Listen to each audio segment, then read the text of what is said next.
বেশ চতুরতার পরিচয় দিচ্ছেন রেইডার। এর আগে কখনো প্রতিপক্ষ রেইডার যেন ট্যাগ না করতে পারে তার জন্য চলল ডিফেন্ডারদের আপ্রাণ চেষ্টা। আবার কখনো বা রেইডার পড়লেন ধরা।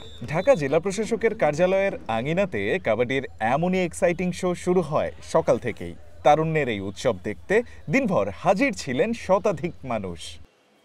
ইউনিয়ন থেকে গড়িয়ে আজকে এই ঐতিহ্যবাহী ২৫০ বছরের পুরাতন প্রতিষ্ঠানগুলোর একটা ময়দানে এটা সমাপ্তি হলো। ঢাকা জেলা প্রশাসনের আয়োজনে এই কাবাডি প্রতিযোগিতায় অংশ নেন ঢাকার ৫টি উপজেলা, সাভার, কেরানীগঞ্জ, দোহার, ধামরাই আর নবাবগঞ্জের প্রতিযোগীরা। এতে প্রধান অতিথি ছিলেন ঢাকা জেলা প্রশাসক তানভীর আহমেদ। অনুষ্ঠানে কাবাডি ফেডারেশনের সাধারণ সম্পাদক SM নেওয়াজ সোহাগ সহ উপস্থিত ছিলেন আরও অনেকে। কাবাডিকে স্পেশালি এমফেসিস করার উদ্দেশ্য হচ্ছে যে আপনারা জানেন যে বাংলাদেশের নামের সাথে যদি কোনো খেলার নামটা প্রথমে আমাদের দেশীয় ঐতিহ্য হিসেবে আসে সেটা কাবাডি নাম আসবে। আর কাবাডি মানে কি, আমরা কাবাডি খেলাটাই হচ্ছে একটা সুস্থ দেহ মনের কসরতের একটা কিন্তু ইন্ডিকেশন, প্রদর্শনী। এবং এই জন্য আমরা আমাদের একদম হেডকোয়ার্টারে ডিসি অফিসের সামনে এই আয়োজনটা করেছি আজকের চূড়ান্ত পর্বটা। সকালে ওপেনিং গেমটায় অংশ নেয় কেরানীগঞ্জ আর সাভার, যেখানে সাভারের সামনে দাঁড়াতেই পারেনি কেরানীগঞ্জের প্লেয়াররা। ম্যাচটা সাভার জিতে নেয় ৪৭-১৮ পয়েন্টে। পরের ম্যাচটা ছিল দোহার আর ধামরাইয়ের মধ্যে।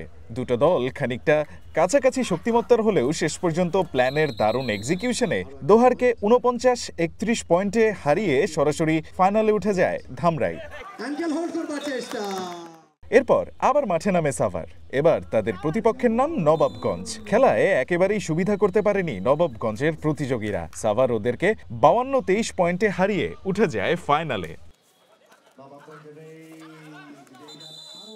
প্রতিযোগিতার সবচেয়ে এক পেশে ম্যাচটা হয় দুই ফাইনালিস্ট ধামরাই আর সাভারের মধ্যেই। দারুণভাবে জিতে আসায় আর শক্তিমত্তা আর পরিকল্পনায় সাভারের কাছাকাছি থাকায় সবার ধারণা ছিল ফাইনালে হবে সেয়ানে লড়াই। কিন্তু ম্যাচ শুরু হতেই দেখা গেল ভিন্ন চিত্র।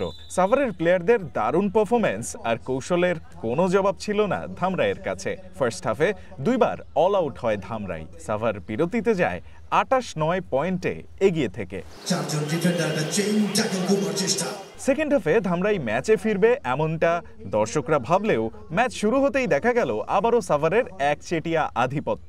ফার্স্ট হাফের মতো সেকেন্ড হাফেও দুবার আবারও অল আউট হয় ধামরাই। আর তাতেই সাভার পায় ৫৬-১৪ পয়েন্টের বিরাট এক জয়। হাতে ওঠে প্রতিযোগিতার শিরোপাটা। প্রতিযোগিতায় সাভারের এমন দারুণ পারফরম্যান্সের রহস্যটা কি ছিল সেটা খানিক বাদেই খোলাসা করলেন দলটার একজন প্লেয়ার। ঢাকা জেলার প্রত্যেকটা টিমের সাথে আমাদের মোটামুটি ইন্টার স্কুল বা বিভিন্ন জায়গায় খেলা হয়, তাই ওদের স্ট্র্যাটেজিটা আমাদের একটু আয়ত্ত রয়েছে। Rayan Ahmed, one sports desk.